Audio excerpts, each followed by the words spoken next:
All right. Hey guys, Jola here. Welcome to my next interview from the series Coaching Journey with Jola. And today I have a very special guest from you from south of France, Antibes, with love. Here she is, Angelica Fürstler, my dear friend that I got unbelievable pleasure to meet in the Rockies during our high performance mastermind last month. And honestly, guys, when I learned everything about her and everything she's all about, my heart started doing this because truly she represents that higher level of everything that I want to be one day when I grow up. And yet, Come on, you already are it. she's right there already.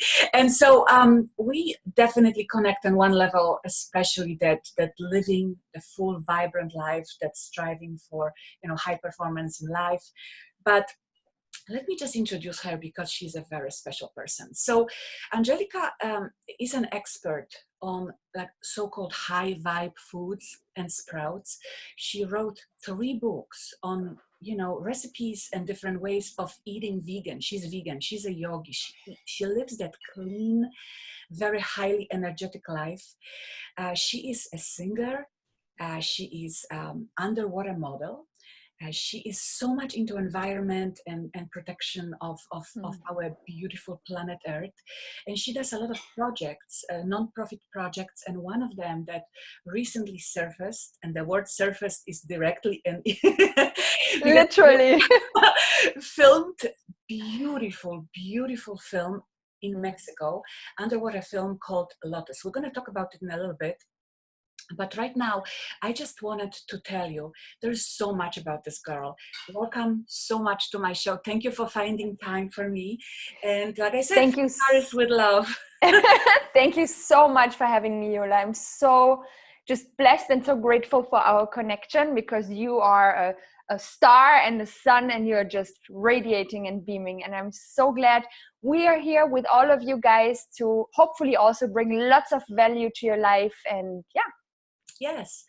Let's get started. So I always ask my guests this question at the beginning, just to set the whole, scene. Because here you are, come a girl that was born in Austria, lives in France, great English and all that stuff. And I'm thinking, wow, she's like me. I speak so many languages. I was born in another country. I live overseas. Like there's lots of stuff together, right, going on here. Please tell me, when for the first time did you know that there is more in you, that you wanted to serve, that you wanted to offer something to the world, that there is something that you just want to share it with others? There's Bella. If you hear her sometimes, that's little Bella trying to join the conversation. But that's my little jetty in the background. Oh, so funny. Yeah, that's a really good question. And like honestly, and we spoke about that before we actually started recording, it's actually something that I always had within me. Funnily enough, it's like I was like that as a child always. And then I would say, when school started or a bit later, then there comes the time where there's so many, I always say it's like indoctrination, right? A certain programming that's happening and that's somehow putting stuff on us that we somehow don't really live who we are, or we don't really express everything. That's actually really connected with the film I just did, but we don't really express ourselves that much. And at the same time though, I have to say, like, I've always done like so many projects for the environment, like whether it was a recycling project that I did in the whole city, whether it was a humanitarian project I did with 18 when I actually went to Cuba. And it all started with an idea. I was like, wow, I would love to go to Mexico to learn the language and to go to a country where I haven't been yet. And then we think about going to Cuba, and I tell a friend about it, and he tells me, oh, when you go there, bring some papers, some pens and stuff. And I'm like, why? And he's like, well, they don't have that. And I'm like, why? And he's like, because there's something like an embargo. So literally they are blocked and they don't even have toilet paper enough. You know what I mean? And so what I did was, like, if I go to a bank and I ask for like a pen, they will give it to me, right? And then I was like, well, how about thinking bigger? And it's that thing, like you have an idea and then it's just expanding and expanding. And that's what I somehow always did as a kid already. And so and then I came back into that kind of wheel of just doing awesome things, and then one project followed the other. And my big breakthrough really, because there was the time also when I studied and so on, I was like, okay, which job am I gonna get now, right? And I did not fit in any category. I'm like, okay, I studied international marketing management after not knowing, should it be medicine, nutrition, architecture, sports, singing, whatever. And I'm like, okay, what do I do now with my life? And fortunately, when I lived in Mexico 10 years ago, I became super sick. I catch the virus through some bad food that after 3 weeks of medication, I landed in hospital. And basically it was so bad, like it was really bad. Like I was like on infusion and shitting in my own pants and just like out. And it was so strong that I actually developed an arrhythmic heart disease with 22 years. My mom called me. She's like, please come home.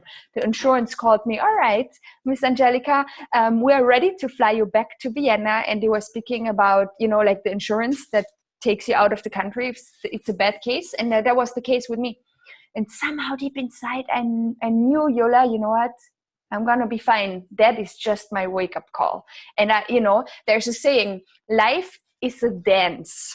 Find your rhythm, right? And my heart was clearly telling me, this is not my rhythm. So better have the courage and figure out what you want to do in your life now, rather than being either in a midlife crisis or just dying unhappy. It's what we know that, is the number one cause people regret, is like all the things they didn't do in life. And so that gave me the kickstart and the little kick in the butt to really go out and then find my way. And that's why I also speak so many languages, because I traveled around the world for 2 years. And But interestingly enough, how it says, fortunately I got sick.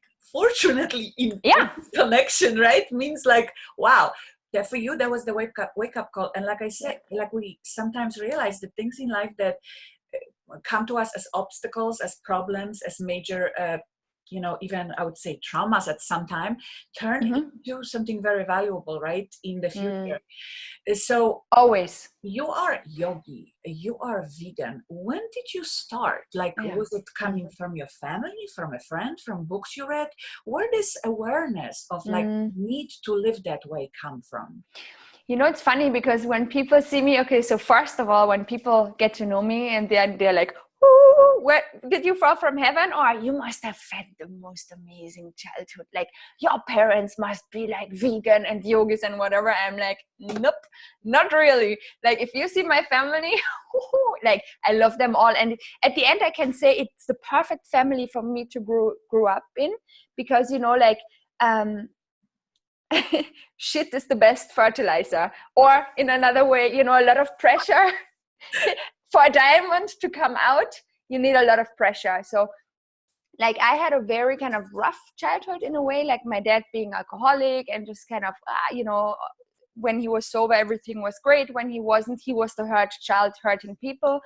And I grew up the complete normal way, like with Wiener Schnitzel, sausage, French fries, and all that stuff, and lots of candy. Fortunately, I always did a lot of sport. Oh, I started to smoke with 8 years, by the way. I had all hair colors. I had a piercing here. You would not believe it. But I always kind of wanted to see what there is out there. Since also my childhood has been like very intense in a way, I wanted to see, how do other people live? How do other people, like, how does it work? What's going on here, right? And I would say all that suffering as well. Like I had a beautiful childhood at the same time, but it was always black and white, in a way. That led me to already go out very early. And so I did my first job abroad with 18 in Iceland. Then I went to England and so on and so on. And the vegan, and it's funny because somehow everything was inside of me already. But like we all are as kids, we are so curious. And for example, at kindergarten, I learned about growing your sprouts, but we only do that with one kind of sprout, and we only do it as decoration. We don't realize this can go much further, right? So, and then, all right, we learn how to bake a cake, we learn how to do this, we learn how to eat whatever meat because we think it's good and we need iron. So the intention always was here somehow, but the source of information was not the right one. And so it's like, you know, the grandmother passes on then to the mother, and then to the, and it goes on and goes on, and everything is associated with love. So we keep on getting the wrong information, thinking it's the right one. And I really woke up also at my wake up call in Mexico, because as you said, I mean, like there always is a deeper meaning when we hit rock bottom. And that's also, again, relating to my film I did. It's really, how about we acknowledge actually that when we hit rock bottom, that this is the chance for us to grow deeper, to actually rise higher, and to just get that foundation and to build our roots. And for me, it was there. And then, you know, I had so much, like also like Brendan Bouchard after his accident, you know, when you really face death, you have so much more reverence for life, and you don't just take it for granted, and you just enjoy every day. And then still coming to the vegan point, I didn't know about, you know, I still thought milk with honey is really good when I have a, you know, a little bit of sore throat or something. And then when I was in Mexico, a friend told me, you know, like, milk and honey, that's not good if you have sinusitis, and it's actually causing the opposite.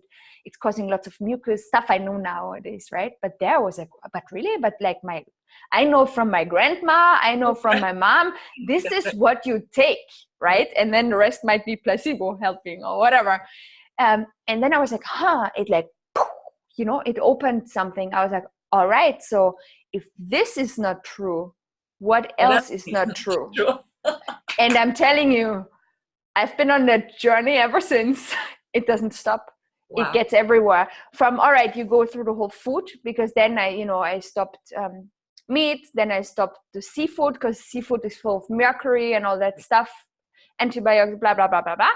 And that's a whole, like, we can speak a lot about that as well in and of itself alone. And then I stopped, you know, eggs, the whole dairy in anyways already. And then I was looking for kind of alternatives, and to the Highvibe food, really, I came because I was like already being vegan, buying all the superfood powders that they sell you. You know, I did all the mistakes you can do, from too much soy to, you know, like they sell you agave syrup, which is full of fructose, like worse than high fructose corn syrup, and all those things, because I didn't know, you know. And the industry and the commercials certainly are not the right sources to tell you. And even many, like most of the books, like many books out there, it's just based on wanting to sell, like, or boost another superfood, or and I always wanted to get to the root and to the truth. And the good thing is that because you went through all these mistakes, and because you backed it with knowledge, you know, and stuff that you actually learned deep about,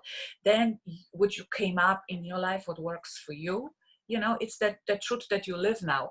And when the yoga came to it at the same time, later on, or the yoga, you know what's funny? When I was in elementary school and kindergarten, I did exercises, like, people just thought I'm crazy, or my parents are like, Angelica, what are you doing? You know, it's the exercises, and now do with free diving, really, when you pump in the belly and the diaphragm, you know, pump the diaphragm and stuff like that. I always, and even as a kind of teenager, I always did that. And people asked me if it was yoga. And then I said, I don't know, but I did gymnastics when I was a kid as well. So acrobatics, gymnastics. But people always ask if it's yoga, what I'm doing. And I'm like, I don't know, what is yoga? And then I did my first yoga class, and I started doing yoga like with 17. And then from 18 onwards, I did it next to university. And that's where the whole thing started. And then when with 22, then I really deep dived into the whole thing. And I really did all sorts of yogas, you know, even like Kriya and Kundalini, like the more also working with the energy, ancient yoga forms, and of course the physical as well. You know, it's fascinating for me to see the synchronicities and similarities about certain lifestyles, certain life agendas, and certain life activities. Because check this out. A few weeks ago, I went to a friend's exhibition. She is a sculptor, and you will have to see it. I'll send it to you. Yes, She please. did collaboration with another friend who is a painter, and they did this amazing piece of art. It was like a blue deep, maybe I already sent it to, I can't remember, a blue sea, and on top of that is this sculpture attached of this diver, looks like a Yeah, you send it to me. Right. Yeah. I told them about you, and check this out. So my friend, the sculptor, she also is a vegan and a yogi, like high level, into all that stuff. And I'm thinking, wow, you guys operate like a totally different vibrations of energy and consciousness, right? But that's the sideline. What I want to tell you is I'm so far away from everything you represent, but it's interesting how I'm waking up slowly to those topics, to those like, let's say, I will give you an example. I went to Cuba last year, and another friend told me, you know what? They don't have any candy. So I bought like pounds and pounds of little chocolates, and I was giving it away to kids on the street, and they loved it. They loved it so much. So I did it on a smaller scale that you did, but I did it. Yeah, that's what counts. Couple months ago, I went to Bali, and I said, you know what, this is a capital of that meditation and yoga, world class. Let me try it. So I did. I went for that, and it's interesting how now I'm learning about influence of energy on our life, how we can create so many different levels of unbelievable, life. But thank you so much for sharing. That's all very valuable. So you wrote 3 books on vegan food. Tell me more about that. But it's everything is plant-based. The first 2 books are really about sprouting, activating your nuts and seeds. So activating is like the first step of when we sprout something. The easiest example is for example, you put almonds in water overnight. I call them then like awakened almonds or activated almonds. And what that does is it basically awakens the seed like from a sleeping dormant position that it can be in for years and years and years to like, oh, I'm becoming alive now. Check this out. I'm becoming a plant, right? And so in that process, then the seed is actually releasing what we call anti-nutrients. And anti-nutrients, it's as the word already says, it's acids and stuff like that basically inhibit the digestion of the food itself. But for example, with rice or other anti-nutrients, it can even inhibit or block or reduce the absorption of minerals in the intestines. Or anti-nutrients is if you eat a lot of nuts, you might feel bloated, you might have a stomach ache, you might feel a bit full or it doesn't move so much. Same thing with lentils or chickpeas and all that stuff. And by actually soaking it in water already, we reduce that. And at the same time, all vitamins, minerals, all nutrients become more bioavailable. So your body can actually take something out of it. Oh, that's and so awesome. Lots of, Hey guys, this is just one short lesson you're getting out of this interview about soaking almonds overnight. And you can try that at home, huh? How about everybody tries that at home? Raw organic almonds, soak them overnight or 8 to 24 hours in normal drinking water at room temperature, change the water after 12 hours, and then just see how it tastes. Eat it like this or with a date, then it's like marzipan. You can put it in the salads, in smoothies, anything. Try it out. Awesome. So we're going to, what's the titles of your books? Yeah, so the titles of the books, it's all in German for now because, so it's like Sprossen and it's like sprouts and microgreens and sprouts and germlings. Doesn't sound so nice in English. So, and the third one that is coming out soon is Highvibe food, and that's in German and in English. Wonderful. I believe, as you know already, to reach the global audiences, all you need to do is translate it into English, another language, perhaps English and Spanish, and you're out there, girl. You got this. You got the whole globe covered. Actually, German, English, French, and Spanish. Yeah, because Wonderful. The key, because I didn't answer that really well. I need to say also, besides the sprouts, is really the Highvibe food, because you mentioned it before and you are actually resonating with it already. Otherwise, we wouldn't even be sitting here speaking about that topic, right? Yeah. So it's really about Highvibe food, and people always get scared when somebody says like, "Oh, vegan. All right, I love my meat. I don't want to give everything up. Go away from me," right? So, and my approach is like, you guys, like everybody eats whatever they want. Just integrate a few sprouts, microgreens, and then Highvibe food. And I'm telling you, it's off the hook, because when you eat food that is so rich in life force energy, that is really bringing light into your cells, biophotons, we can all measure that nowadays. Like the transformation is happening inside out. And the cool thing is like, all right, good and bad news. Once you are feeling so great, you don't want to go back. So basically you are, like you are switching and transforming, but in a good way. And then everything is getting lighter. You have more energy, also like your friends, and your body, like you can kind of operate on a different level of frequency, vibration kind of thing. It doesn't mean that you don't have shitty days. It doesn't mean that you can't go a step backwards or stuff. But the tendency once, and that's gonna fit really well with then Lotus as well. Once that kind of seed activated within you, and you feel that inner growth, you always keep going that way and keep growing in your own play, like in your own pace and tempo. Yeah, it is fascinating.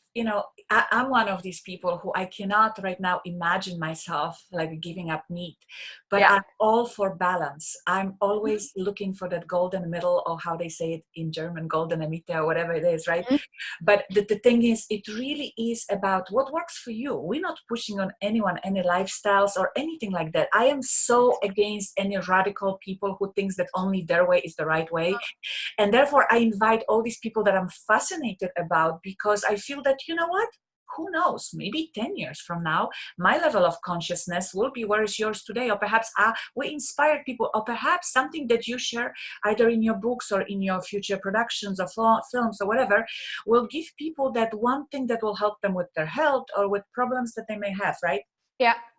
So let's move on to the newest babies of Angelica, actually the newest creation that honestly, when we talked about a couple of months ago in Sundance, Utah, it was still a project, right, to be done. And here we are 2 months later, and this thing is done. I am so, so, so proud of you. You have no idea. So guys, this is what we're going to start with. The link to a teaser to this film will be underneath this video in the description. But because I want to get you excited, I prepared this short little about life. Oh shit! So sorry. All good.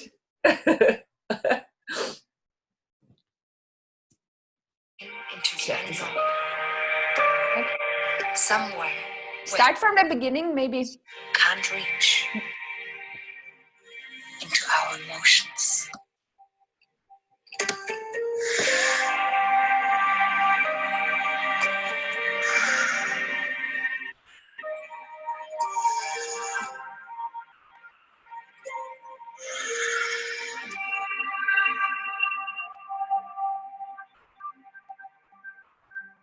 By going down so deep and sharing it so openly, emotions are the key to connect on a deeper level, and actually the only way.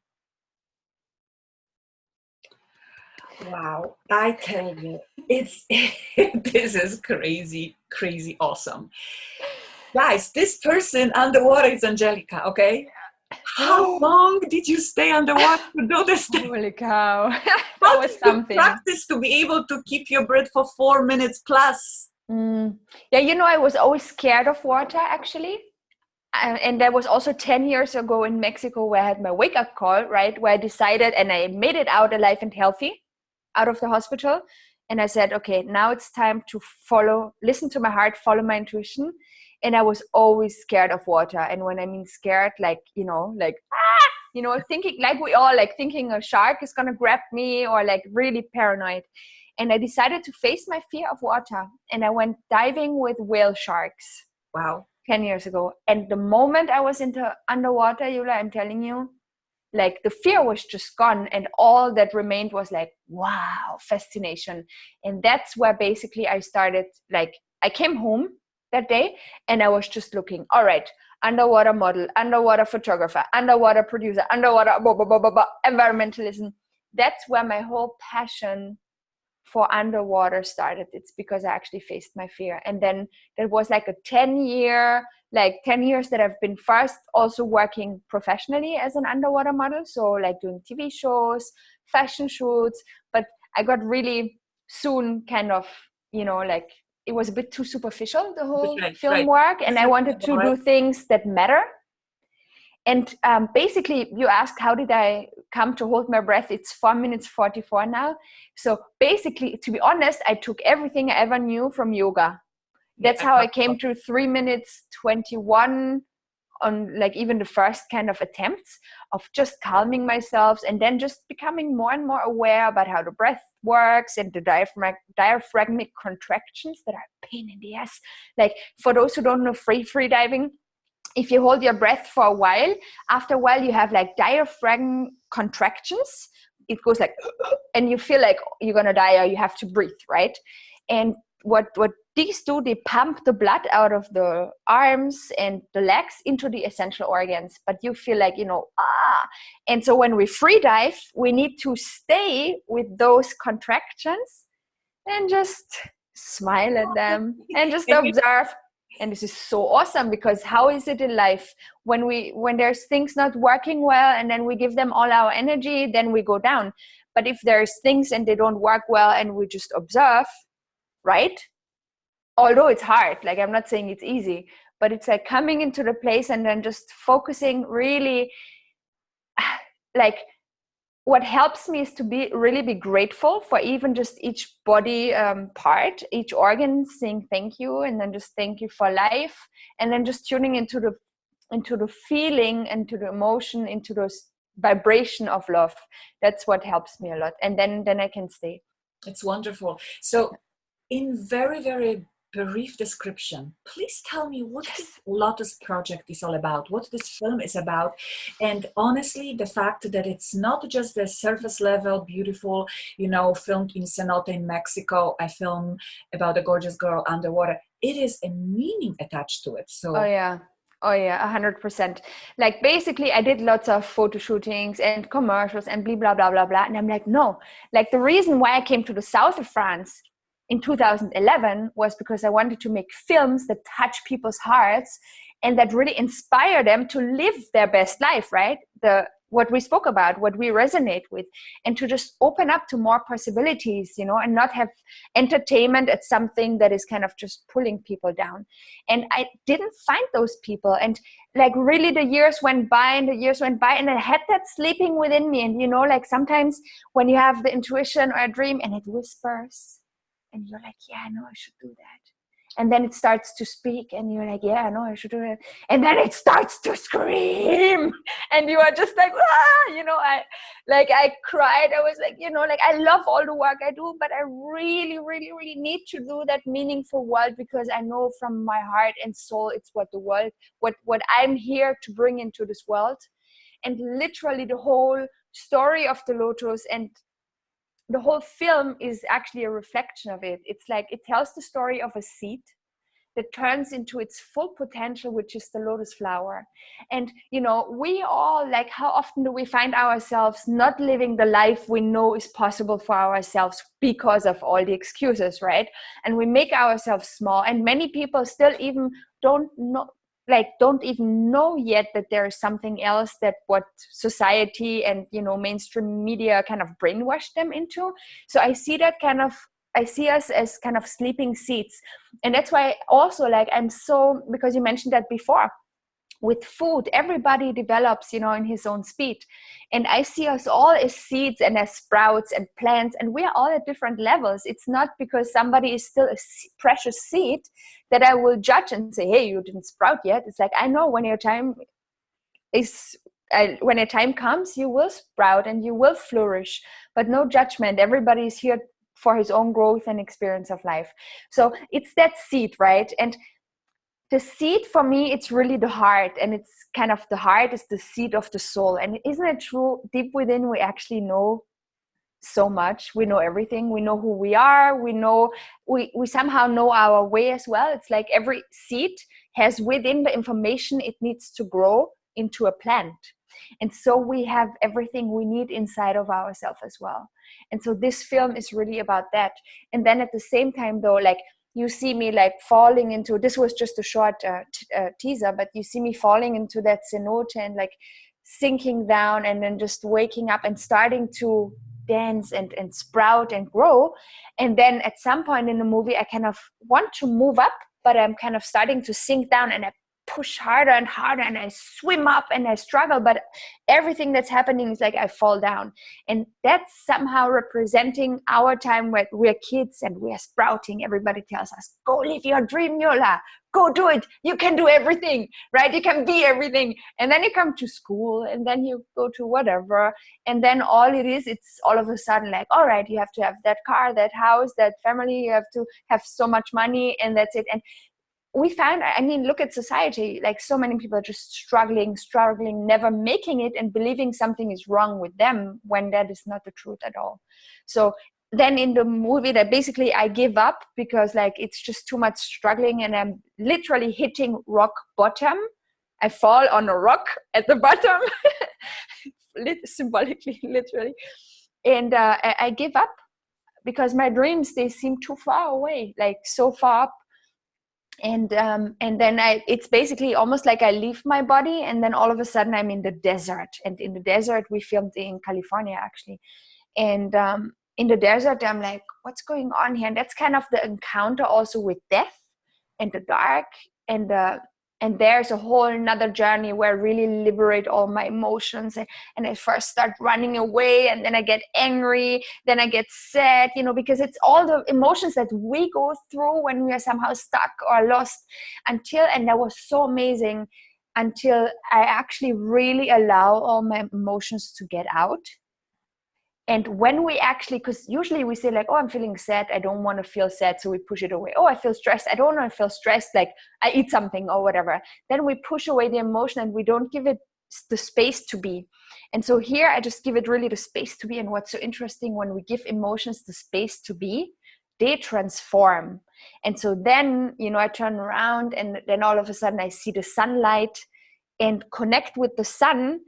And then long story short, basically what happens is surrender, and I give up, and I just but in a beautiful way, like I surrender, and then just remember who I am. And that's where I start dancing again. And that's then where I'm kind of back in the water, and then where I'm just effortlessly floating up and rising as the lotus flower, basically having become all that I was ever meant to be. But the journey itself was key as well. Yes, that's Lotus. That's so beautiful. That's so beautiful. It's like what's innovative about this is we can read this in a textbook and it's just words, and some people will connect with words.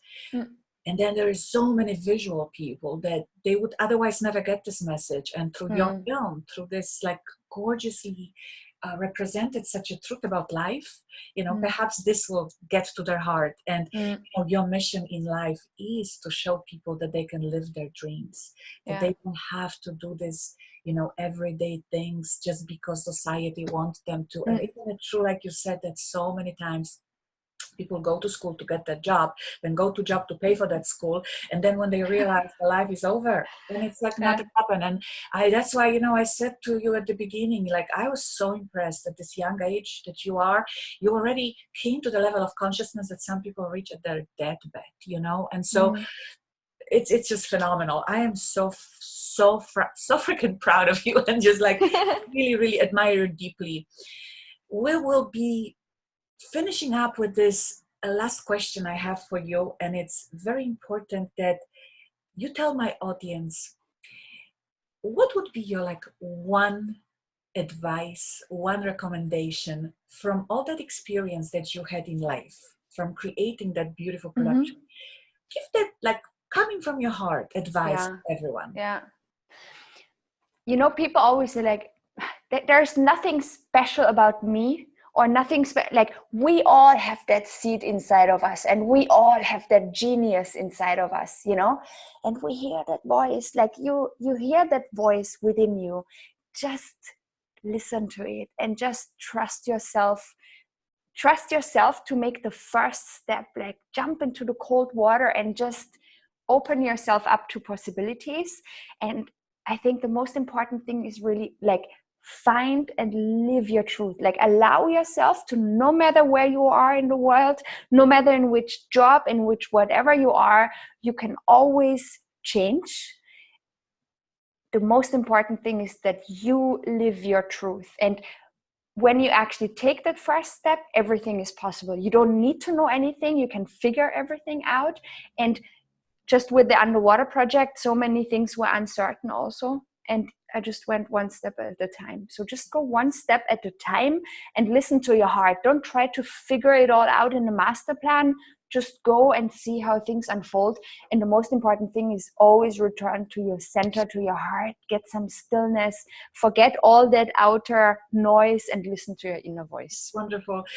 That's so wonderful. And to everyone out there listening and watching this, I want to say Angelica did an unbelievable job. And what I'd like to ask him, for her, because she put enormous amount of her time, her heart and finances into this. And if you guys can support her, it will be wonderful.